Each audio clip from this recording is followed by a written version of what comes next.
Hey guys, this is Paul Lynch. I'm an anesthesiologist and pain management doctor from Scottsdale, Arizona. Many of you have followed me over the last years. I went to New York City when COVID first hit, and then when I came back, I continued to make videos to try to educate on this important topic. I wanted to answer a question today that was sent to me by several viewers, which is, did the same amount of people die in 2020 as years prior? This is a very common kind of thing that's floating around the internet, which is the same amount of people died in 2020 as years before. And so therefore, the COVID pandemic isn't as big of a deal as people have made it out to be. And nothing could be further from the truth. And I'm going to dig into some of this today. And what I'm going to show you is the actual death toll in 2020 was probably around 400,000 more dead than predicted or in previous years, 400,000. And the actual more important number to look at is probably the 12-month period from April 1st of last year to April 1st of this year. And I'm going to show you that number, but it's going to be probably close to 850,000 more dead over a 12-month period from April to April. So I'm going to jump into some of these data today. Please consider sharing this video if you think it'll help people. All right, so let's dive into a little bit of the data here. So this is from Our World in Data, and I'm going to put a link below so that you can look through all the information that you're interested on XX deaths. But this is a really nice graph. The black lines and gray lines at the bottom show how many people have died per week in the last 5 years. The dark black line in the middle is the average from 2015 to 2019. Now, what's the red line? The red line demonstrates how many people actually died in 2020. And as you can see, starting in March and early April, there was a massive peak. So instead of 55 or 50,000 people predicted to die in a week, it was close to 80. That's when the COVID virus first hit New York City, and I was there working in the ICU at that time and ultimately got COVID myself. There was a lot of death. The death rate was very, very high early on. It pretty much overwhelmed our healthcare system, and then it kind of died out. But as you look, you can see that even as COVID kind of died out in the summer, we were still logging 5,000 to 10,000 more deaths per week than would have been predicted. I'm actually going to show a article, and I'm going to link this below, from JAMA. Now, keep in mind, it takes up to a year to fully understand and log all the deaths that occur. The CDC has reported that at 4 weeks after a death, only 50% of the information is complete. At 8 weeks, it's only 75% complete, and it takes about a year to make it 100%. I like to use the number 10 to 12 weeks. It takes about 10 to 12 weeks to look back to really get a sense of most of the deaths. So anyways, this was published in October, and they looked at the period from March to July. And what they found during that period was that there was about 50% more deaths than what were being reported from COVID. And so basically, that has been studied multiple times throughout the year, and that number has come back, which pretty consistently, which is whatever we're logging in COVID deaths, there were actually about 50% more.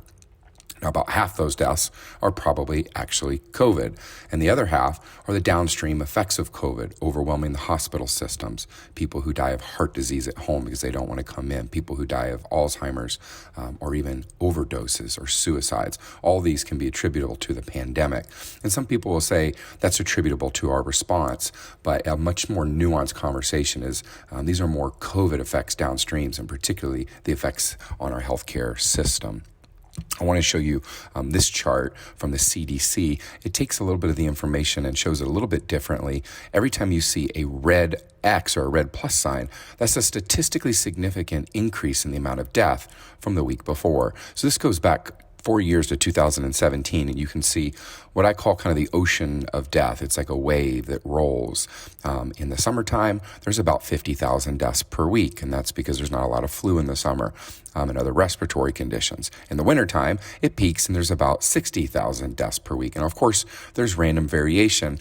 But anything that goes above that yellow line, the CDC would say is statistically significant. And over the last 4 years before COVID, that only happened about 6 or 7 times. And it was all in the winter of 2018 with a particularly nasty flu season.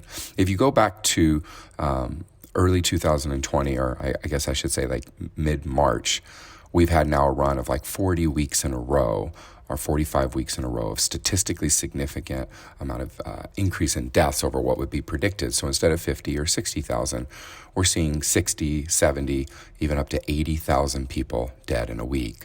Now, if you look on the far right side of this graph, you'll see that the numbers have peaked, but we haven't fully calculated the dead. And I expect that amount to go into maybe as high as 90,000 dead in a week.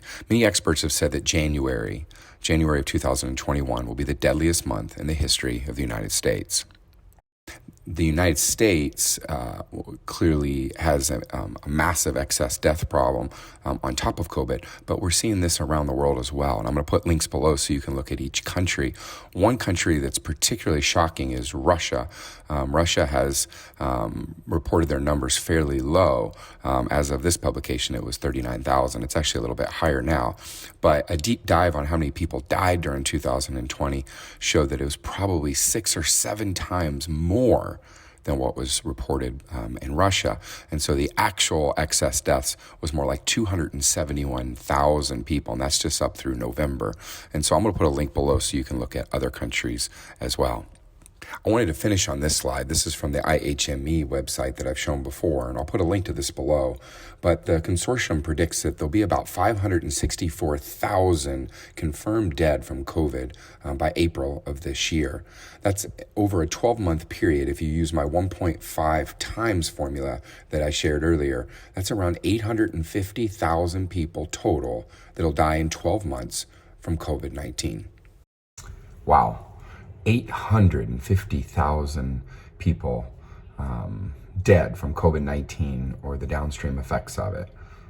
850,000. That's the amount of excess deaths in 12 months from April of 2020 to April of 2021. So if any of your friends or anybody on social media shares memes showing that the death rates of 2020 were the same as years before, feel free to share this video with them. The real question is, does it matter? Does any of this matter? And the answer is yes. Like, there are things we can do about it.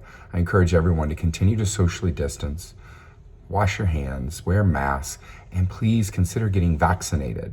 As soon as 75 or 80% of the country gets vaccinated, we're going to have herd immunity, and we're going to be able to get back to normal. And I think that could happen as early as this summer or maybe fall. So consider getting vaccinated. If you're on the fence, I can tell you as a physician, I've looked at the data in depth, and I think vaccinations are safe for us and frankly are going to help us get back to some sort of normal living. God bless you guys. Thanks for watching. Feel free to share this, and I'll talk to you next time.